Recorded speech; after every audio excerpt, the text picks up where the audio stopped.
Yaxşı. Dedik ki 11-ci əsrdə 1027-ci ildə Şirvanşahlar dövlətində yeni sülalə hakimiyyət gələcəkdir. 1027-ci ildə baş verən digər hadisə bilirsiniz ki, Xudafərin körpüsünün tikilməsidir. Şirvanşahlara Kəsranilər hakimiyyətə gəlir.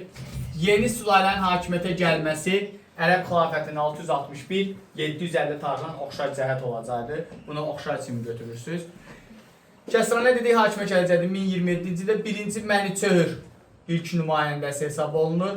1-ci Məniçöhrün dövründə əvvəlki dəstədə keçmişdir. 1030-cu ildə Slavyanlar hücum eləyir. O da Şamaxın dağıdılır. O da Arazın qarşısını bəndlə kəsir ki, və Slavyanlar yürüşdə daha çox irəli olmasın.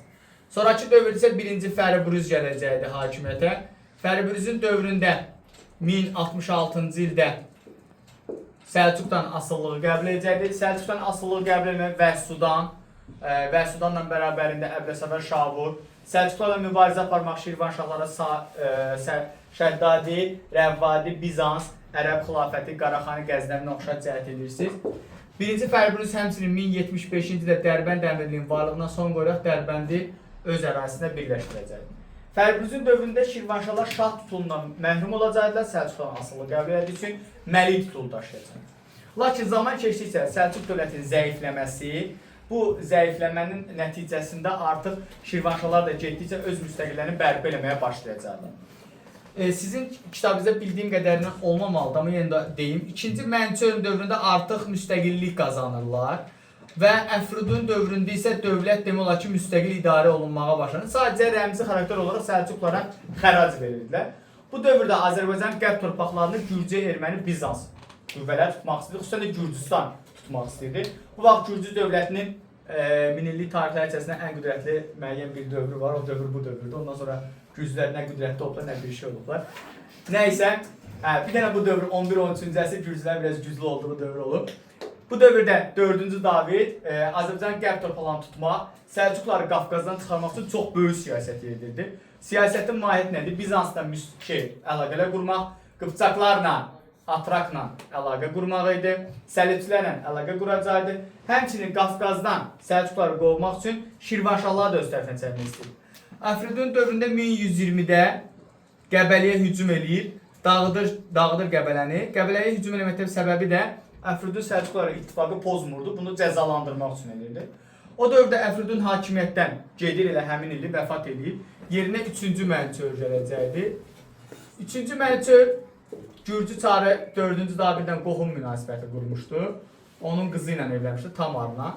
Hakimiyyətə gəldiyi bir vaxtda 1120-də vəziyyət çox ağır idi. Çünki 1121-ci ildə Gürcülər Səlcuqları Didqori döyüşündə məğlub edirlər. Əslində heç orada Gürcülər yoxdur, daha çox Qıpçaqlar da sayılar, amma tarix Gürcüləri verir təəssüf ki. Didqori döyüşdən məğlub edirlər. 1122-ci ildə Tiflisi ələ keçirilir və Tiflis müsəlmanlarını ləğv edirlər və Gürcüstan paytaxtı edirlər. Bu Gürcülərin güclənməsi deməkdir və 3-cü Məniçöhr bundan həm qorxur, həm də təsir dairəsində düşür həyat yoldaşını və 1123-cü ildə Səlcuqlarla ənənəvi ittifaqı pozur və Səlcuqları xərac ödəməyi dayandıracaq. Keçir Gürcülər tərəfinə. Bu təbii ki, Səlcuqların xoşuna gəlmir. O dövrdə Böyük Səlcuq imperiyasının hökmdarı 2-ci Mahmuddur, amma İraq Səlcuq sultanının 1-ci hökmdarı, İraq Səlcuqların hökmdarı Mahmud, Sultan Mahmud hücum eləyir Şirvana. Səlcuqların hücumu, yəni 1123-də Şirvanşahlar dövlətinin hücumu 1066 ilə oxşar cəhət götürmək olar. Səlcuqun hücumuna məruz qalmaq. Və yaxud da Fəribruzla 3-cü Məniçöhr oxşar cəhəti Səlcuqlarla mübarizə aparmaq kimi verə bilərsiniz. Eyni tarixdir, yəni belə dedi, oxşar cəhət kimi verə bilirsiniz.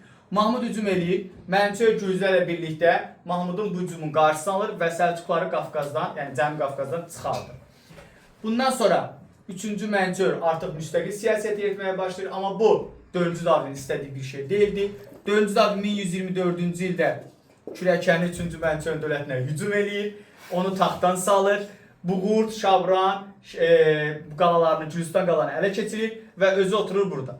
Lakin 25-ci ildə 4-cü Davidin ölümündən sonra hakimiyyətə Demetri gələcəkdir. Demetrinin dövründə artıq Gürcistana olan iddialar dayanacaqdı, hər hansı, daha doğrusu Şirvana olan iddialar, üzr istəyirəm, dayanır və Gürcülər orada qohumluq, qonşuluq münasibətdə saxlayır Şirvanşahlarla və 1125-də Gürcü qoşunları geri çəkiləcəkdir Şirvandan və 3-cü Mənçur yenidən hakimiyyətini bərpa edəcəkdir. Lakin 3-cü Mənçur 1160-da öləndən sonra onun həyat yoldaşı Tamar kiçik oğlu vasitəsilə Şirvana hakimiyyətə əl almaq istəyirdi və bununla da Gürcüstanı birləşdirmək istəyirdi. Amma 3-cü Mənçurun ilk qadından olan Axistan buna imkan vermir və 1-ci Axistan belə deyək də, Eldəniz hökmdarı Şəmsəddin Eldənizin o dövrdə Azərbaycanın ən güclü dövlətlərindən biri keçəcək. Şəmsəddin Eldənizin köməkliyi ilə saray çevrilişinin qarşısını alır və 1160-da hakimiyyətə gələcək.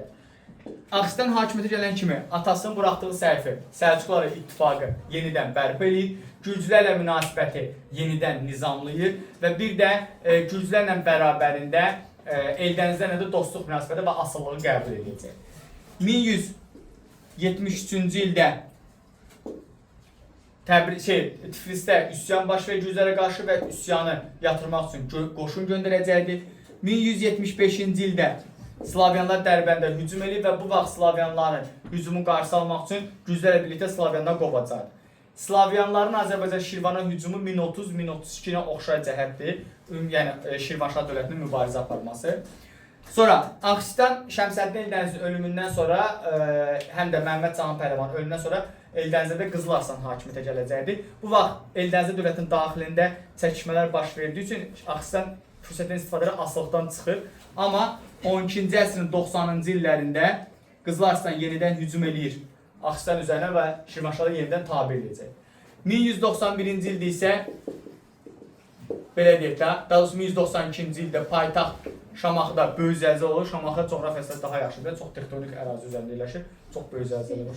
Və bu zəlzələ nəticəsində 91-92-ci ildə Şamaxı tamamilə dağıdılır və bundan sonra Axistan hətta öz ailə üzvlərini itirəcəkdir və paytaxtı köçürəcəkdir Bakıya. Paytaxtı köçürməsi Şirvan hökmdarı kimi Əbu Tahiri oxşar cəhət verəcəkdir. Axistan dövründə dövlətin siyasi qüdrəti artacaqdır, siyasi gücü artacaqdır və Şirvanşahlar Azərbaycan şimalında ən güclü dövlətlər hesab olunacaqdır.